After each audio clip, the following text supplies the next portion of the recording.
Assalamualaikum warahmatullahi wabarakatuh. How are you today? Good afternoon. Oke, kembali lagi bersama Miss Richa di pelajaran bahasa Inggris. Kali ini kita masih akan tetap membahas conditional sentence.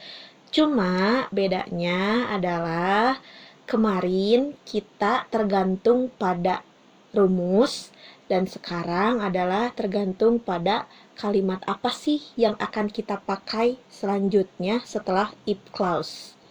Nah, kita bahas sama-sama ya.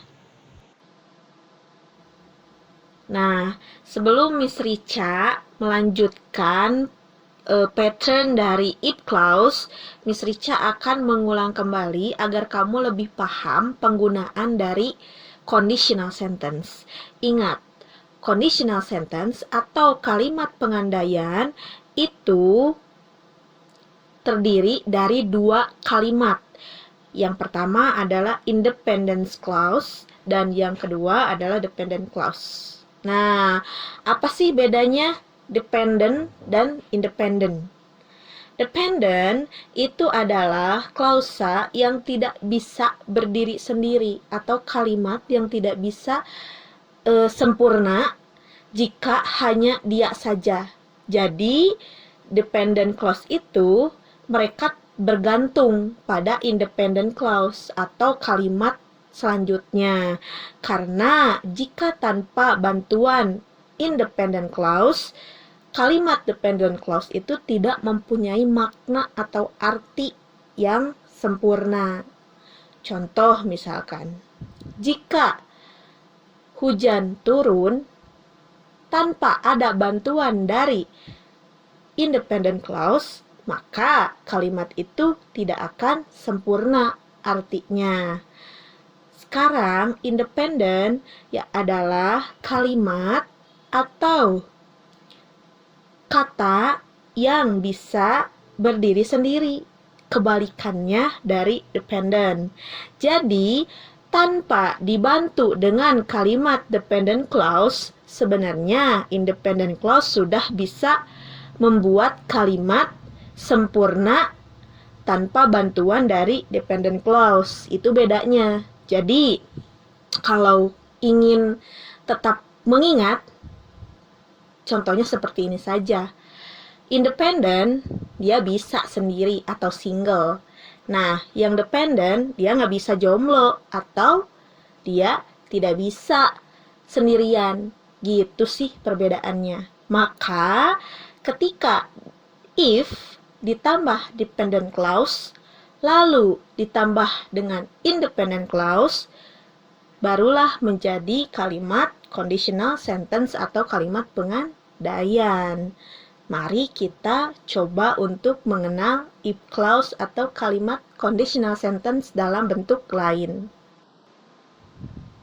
Nah, kita bisa lihat di sini if clause itu ada 5 bentuk. Kemarin conditional sentence itu ada 4 tipe yang bergantung pada rumus atau pattern. Ingat. Tetapi di sini adalah if clause atau if ditambah dependent clause yang independennya itu tergantung daripada apa tujuan kita. Apa tujuan kalimat pengandaian kita. Untuk pertemuan kali ini, Miss Richa hanya akan membahas 2 saja, yaitu yang pertama if clause plus a reminder atau kalimat pengandaian yang dilengkapi dengan kalimat pengingat. Jadi, if clause plus a reminder itu adalah kalimat pengingat. Yang kedua, yaitu if clause ditambah a suggestion. Ingat, kalian sudah belajar suggestion atau saran itu di kelas 11. Kalimat pengandaian yang dilengkapi dengan kalimat saran. Ingat, dan untuk ketiga sampai kelima akan Miss Richa bahas di pertemuan selanjutnya. So, kita fokus di yang pertama dan kedua dulu ya. Tolong dipahami dengan baik-baik. Oke, if clause yang pertama yaitu a reminder. Kalian bisa lihat di sini contoh dialognya. Father, exam is around the corner. It's about time to go back to your study. Okay, Dad, if you want to pass the exam, you have to study harder. Nah, thanks, Dad. Kita lihat, fokuskan di father yang if you. If, ada if di sana, berarti otomatis ini adalah kalimat pengandaian atau conditional sentence. Tetapi, jika kita perhatikan, ternyata ini tidak termasuk ke dalam rumus yang tipe 0 sampai third. Maka dari itu, kita dapat simpulkan di sini bahwa ini adalah if clause yang ditambah dengan kalimat reminder. Reminder di sini adalah pengingat. Contohnya, jika kamu ingin pass, good job. Pass itu adalah lolos, sama dengan lolos karena di sini adalah exam atau ujian. You have to study harder. You have to study harder.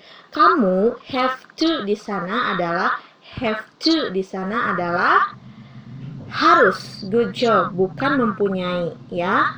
Karena have diikuti dengan to itu artinya adalah harus. Maka di sini dapat kita simpulkan kalimat if clause ditambah dengan a reminder. Tahu dari mana, Miss? Kalau ini adalah reminder. Kita bahasa Indonesiakan dulu. If you want to pass the exam, you have to study harder. Jika kamu ingin lolos ujian, kamu harus belajar lebih giat atau lebih keras lagi. Itu sama dengan mengingatkan, bukan? Nah, next for the second one.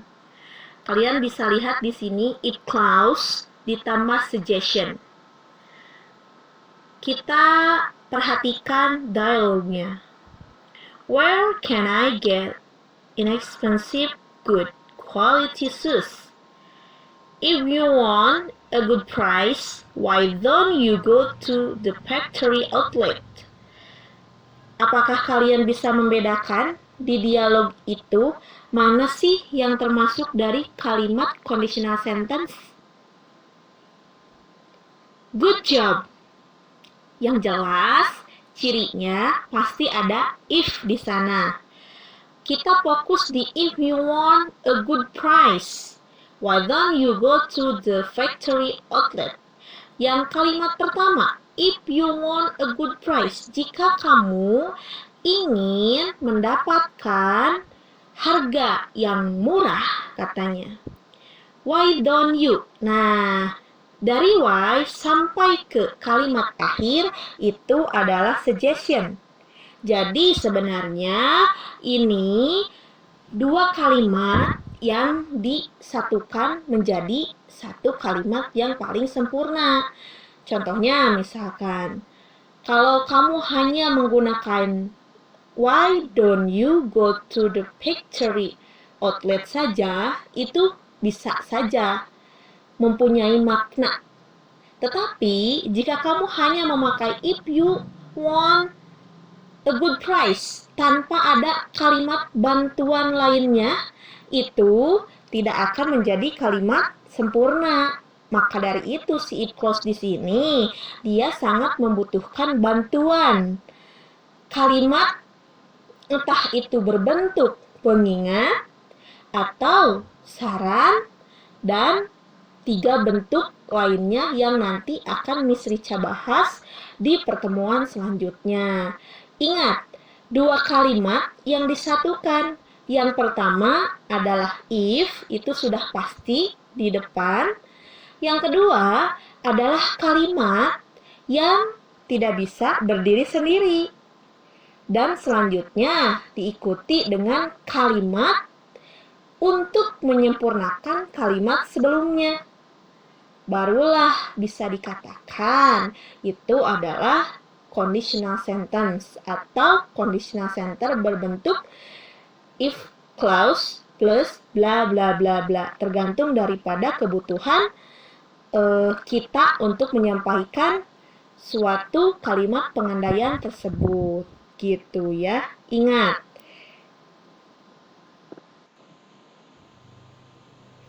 I think enough for this material.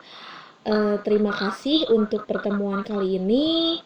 Sampai ketemu di pertemuan selanjutnya. Untuk tugas, insya Allah Miss Richa akan share langsung di classroom masing-masing dan sesuai dengan jadwal pembelajaran yang sudah ditentukan oleh sekolah. Thank you so much for today. See you next week. Assalamualaikum warahmatullahi wabarakatuh.